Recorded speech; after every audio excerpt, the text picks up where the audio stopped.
بسم الله الرحمن الرحيم وأقيموا الصلاة وآتوا الزكاة وما تقدموا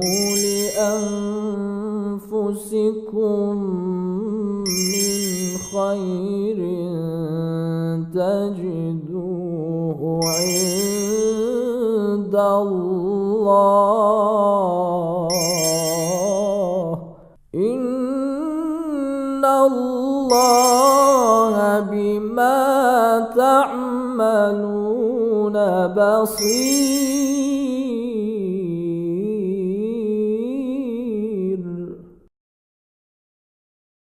أعوذ بالله من الشيطان الرجيم. بسم الله الرحمن الرحيم.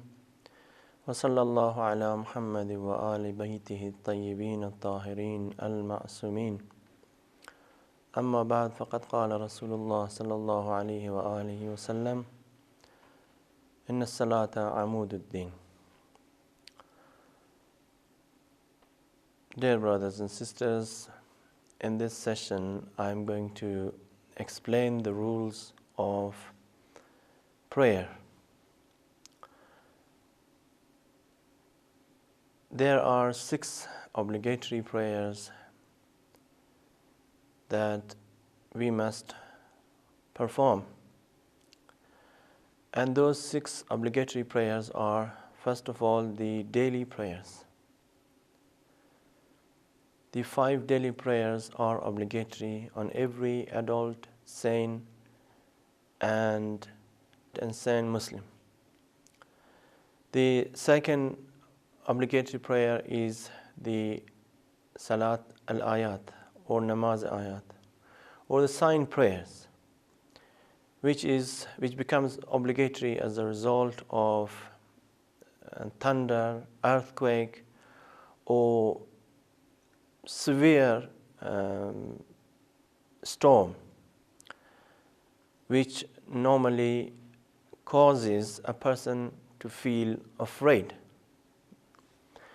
And the third obligatory prayer is the prayer which is offered on a dead body, or the prayer which is offered on a corpse, on a Muslim's corpse.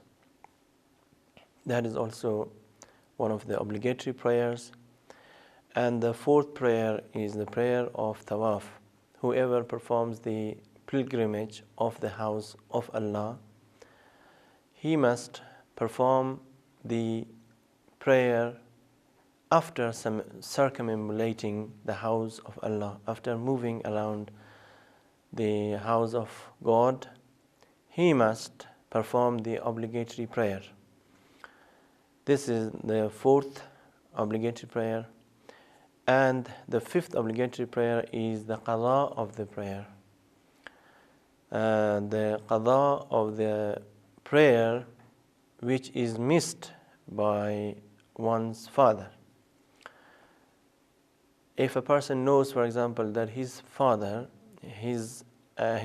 has missed a number of prayers, it is obligatory on the senior or on the elder son, not daughter, on the elder male child to give the qada of his father.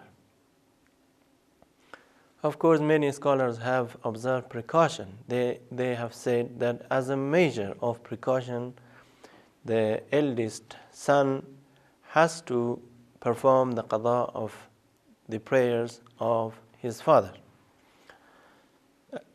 As far as mother is concerned, it is recommended to offer the qada of the prayers of one's mother, but it is not obligatory. Of course, there are some scholars, some mujtahideen, who are of the viewpoint that it is also necessary as a measure of precaution to offer the qada of one's mother, also the qada of the prayers of one's mother. So different scholars have given different views and different fatwas in this regard, and of course you need to refer to the Risala and to the book of Islamic laws written by your mujtahid or the mujtahid whom you follow. This is the fifth obligatory prayer. The sixth obligatory prayer is the prayer which becomes obligatory as a result of a vow or an oath or a nazr. Of course, the best word which conveys my purpose is the word nazr, but unfortunately the word nazr is used in different languages and it has different meanings in different languages across the Middle East, for example. So nazr, when I use the term nazr, I refer to the pledge, to the vow which a person makes. For example, a nazr has its special formula. It's not just an intention, but it has a formula. If you want to make the prayer obligatory on you, you will have to, for example, recite Lillahi alayya an usalli rak'atayn min as-salah or rak'atayn min as-salah if so and so, or if such and such action takes place. For example, if I have a friend or a relative of mine who is on a journey, I make a vow and say that if my son or if my father comes back home safe and sound, then I will offer my prayer, 2 rakats of prayers. This is a nadhr. In Arabic and in Islamic and jurisprudential terms, this is called nazr. So this is something that you make it obligatory on yourself. It is not obligatory in the first place. But if you promise, if you make a promise, if you make a vow that you will do an action, provided that you recite the formula, the Arabic formula, or the formula in your own language, but it should give and convey the same meaning. For example, Lillahi alayya an usalli rak'atayn min as-salah. It is wajib from God on me, this is the translation, from God on me that I will offer 2 rak'ats of prayers if my relative comes back home safely. Now in case your friend or relative, your father or mother or son comes back home safely, then it is obligatory on you to perform the 2 rakats of prayers. Of course, you can promise to offer 2 rakats, you can promise to offer 10 rakats, 100 rakats of prayers. It depends on the condition and on the nazr that you make, on the type of nazr that you make. If you promise that you will give, for example, you will offer 10 rakats of prayers, that would become obligatory and you will have to offer that prayer as and when your wish is fulfilled. Now these are the 6 obligatory prayers. You will ask, what about the Friday prayer? Because Friday prayer is also a prayer. Where is it among these 6 types of prayer? And isn't it an obligatory prayer? Of course, Friday prayer is included in the daily prayers, in the salat, the daily prayers. Because Friday prayer is a substitute for the midday prayer. When you offer the Friday prayer, it suffices for the midday prayer and it won't be obligatory on you to offer the midday prayer or the dhuhr prayer. Friday prayer or namaz Jum'ah or Salat al-Jum'ah is wajib takhiri. It is optional in the sense that if you offer the Friday prayer, it will suffice for the Zuhr prayer. It will not be obligatory to offer the Zuhr prayer separately. Of course, the grand religious authorities, the Maraji, have said that it is better to offer the Dhuhr prayer separately as a measure of precaution. If you want to exercise precaution, you can offer the Dhuhr prayer, and it is recommended to take such a precaution because it happens. يا دافع الخطوب يا جابر المعطوف يا من هو مندوبي فعفوك مطلوبي يا دافع الخطوب يا جابر المعطوف يا من هو مندوبي فعفوك مطلوبي يا ستار العيوب يا غفار الذنوب يا ستار العيوب يا غفار الذنوب يا علام الغيوب يا كشاف الكروب. That either the Imam who offers the prayers is not a qualified Imam, or either the prayer is offered very late. For example, for Friday prayer begins from midday, from the time when the sun inclines towards the west, and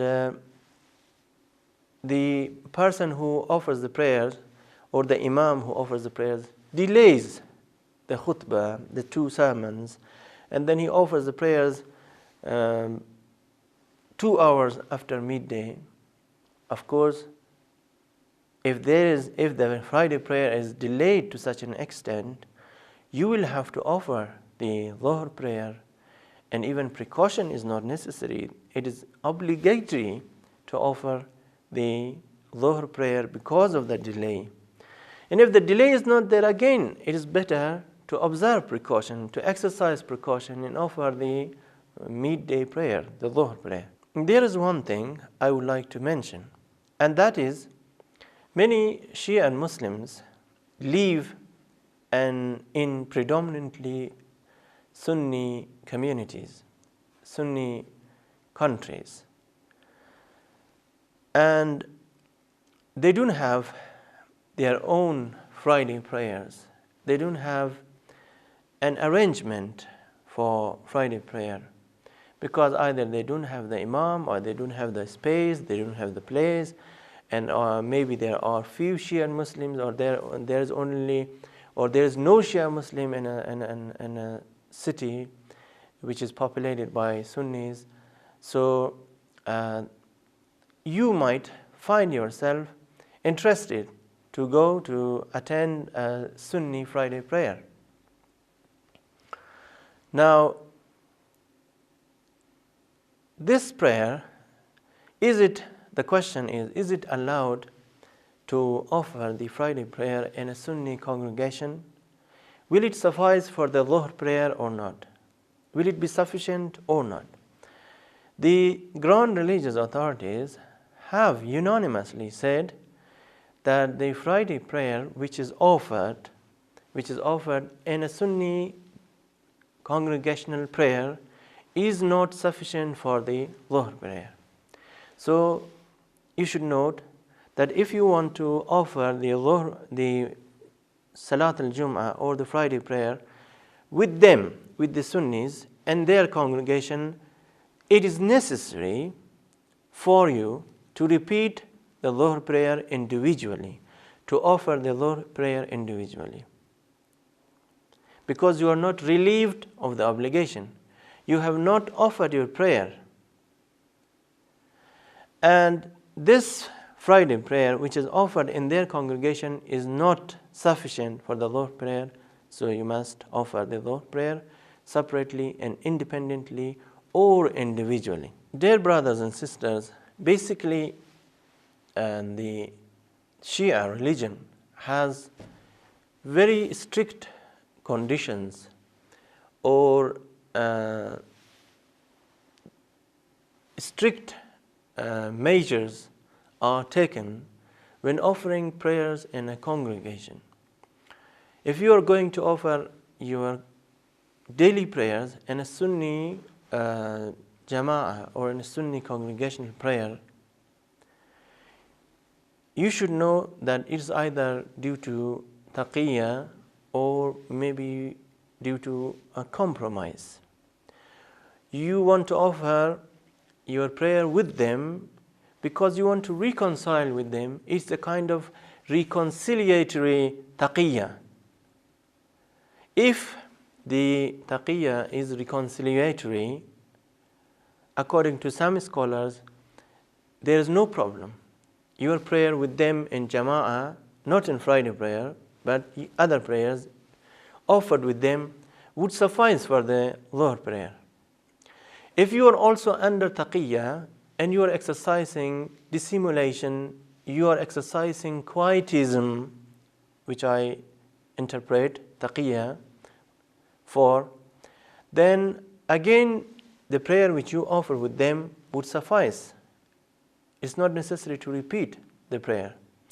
But if there is no taqiyya, if there is no dissimulation, if there is no fear of losing your property, if there is no fear of getting harmed by them, then of course it is necessary, it's better that it's necessary of course that you offer your prayers individually. If you offer with them, if you are going to offer your prayers with them, then you must recite the Hamd and Surah. Because what does it mean if you are going to recite Hamd and Surah and their Jama'ah? Because in a normal Jama'at prayer, congregational prayer, you are not supposed to recite Hamd and Surah. It is not necessary to recite Hamd and Surah because all the qualifications, all the conditions are met. But in a congregational Sunni prayer, which is led by a Sunni Imam, a Sunni prayer leader, you must recite Hamd and Surah. What does it mean? It means that your prayer is an individual prayer. It is a frada prayer. It is not a Jama'at prayer. That is what it means. Many scholars have said that if you are going to attend a Sunni congregational prayer, you should recite Hamd and Surah. And of course, it's not necessary to recite it in a loud voice, loudly. You can recite it in a way that is not heard by other people. Because if you recite it loudly, you will disturb other people. And disturbing other people is not permissible. Or maybe you will expose yourself if you recite the prayers loudly. So you should note that the prayer which is offered with them in their congregational prayer is considered basically a frada prayer. You join their prayers because of some reasons, like uniting with them, like demonstrating unity and showing reconciliation and so on. Dear brothers and sisters, I have mentioned the six obligatory prayers, the six obligatory prayers. And I said that Friday prayer is a part of the daily prayers and it's not the seventh obligatory prayer.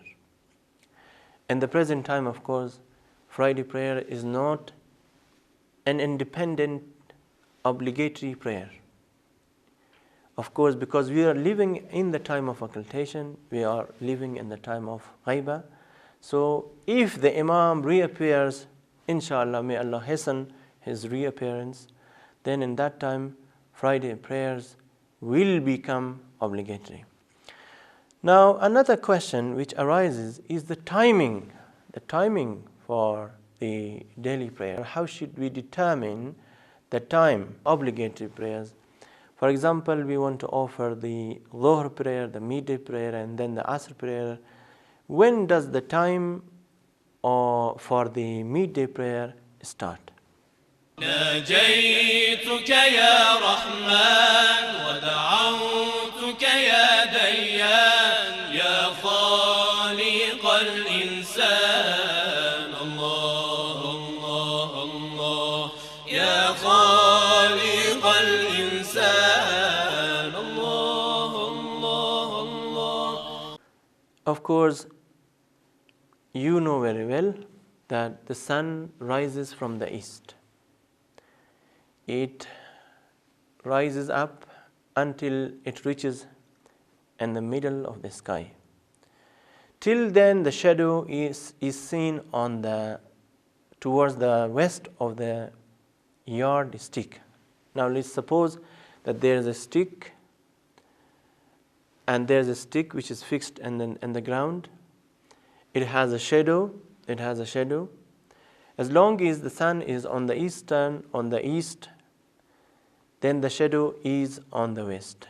And when it reaches in the middle of the sky, the shadow gets reduced and minimized, and sometimes even it disappears, because in Arabian Peninsula, in Mecca and the surrounding areas, sometimes in the summer season there is no shadow.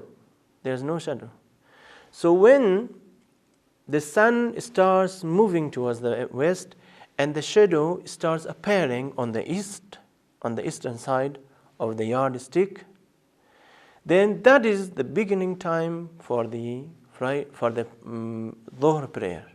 That is the first part of the Dhuhr prayer. When the shadow starts being created, and then it starts appearing on the eastern side, on the eastern side of the yardstick, then that is the first part of the time of the Dhuhr prayer. What about the Asr prayer? The grand religious authorities have said that you can, after offering the Dhuhr prayer, even if it takes you 2 minutes, 3 minutes, or 4 minutes, you can start offering the Asr prayer immediately. There is no problem, no objection in offering your prayers immediately after offering the Dhuhr prayer. But it is better that you offer your Asr prayers, the midday prayer, 1 hour and a half after the midday prayer. Is better, not necessary, not obligatory.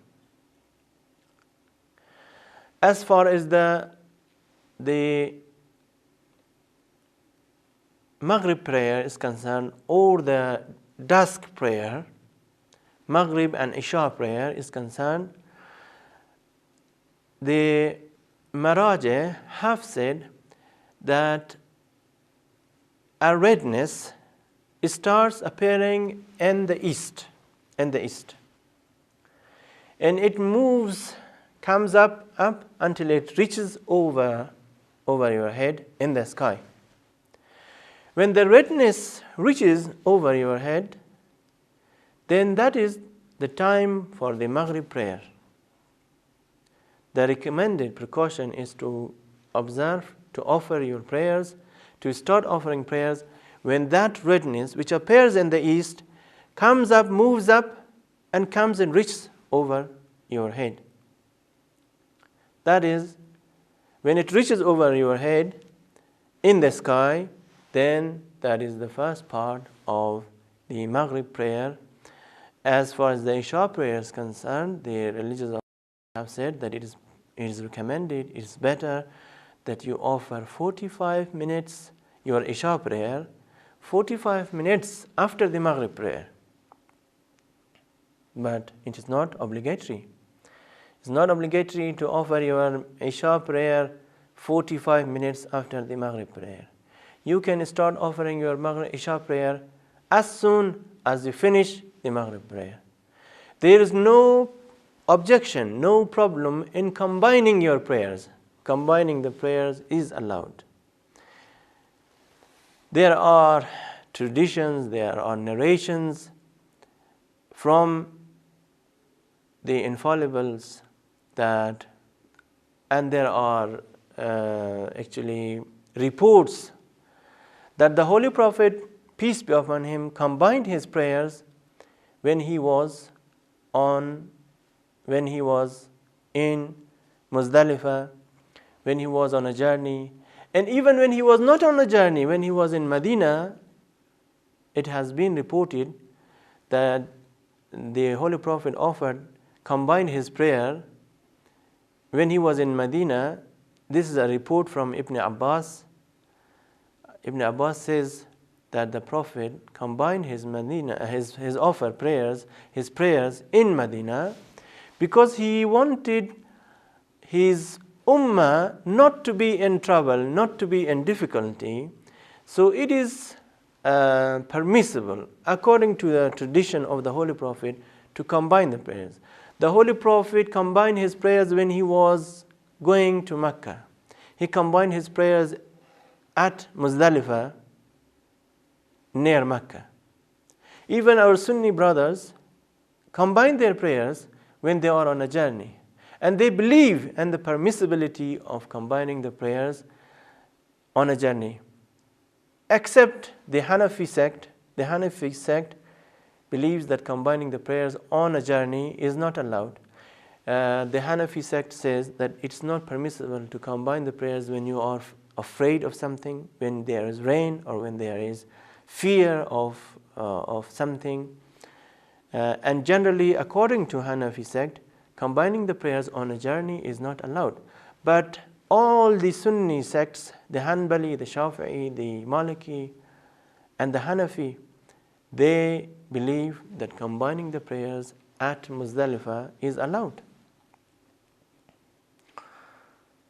But the Shia believe that combining prayers based on the tradition of the Holy Prophet and based on the Sunnah of the Holy Prophet is allowed, it is permissible, even if you are not in a hurry, even if there is no rain, if there is no fear of beasts or animals, or when you are not on a journey, it is permissible to combine your prayers.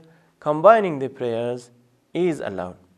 Now, this is the point, because and this is one of the questions normally asked by our Shia brothers.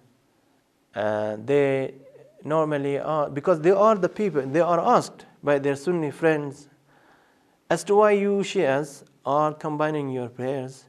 Combining prayers means that you offer your prayers 3 times instead of 4 or 5 times. No, actually, we offer our prayers 5 times. But we believe that the prayer, the time for Asr and Isha prayer, starts as soon as you finish the midday prayer and the Isha prayer and the Maghrib prayer. And of course, we do believe that it is better to offer the prayers, the daily prayers, separately, because it will earn you more sawab, it will earn you more reward. But if you, due to some exigencies, due to some problems, fail to offer your prayers separately, then there is no problem. You can offer your prayers in a combined way, in a combined manner.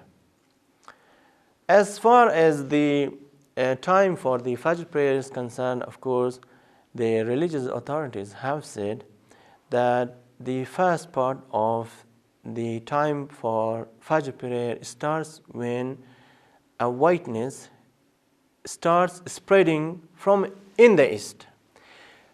Once there is a small whiteness, small piece of whiteness appearing in the east. But that is called the false dawn. And when that whiteness starts spreading it starts spreading, then that is the time for the Fajr prayer, and that is the beginning of the time for the Fajr prayers. Of course, those who live in cities, because there is too much light, there's too much brightness in the city, it is very difficult to look at the horizon.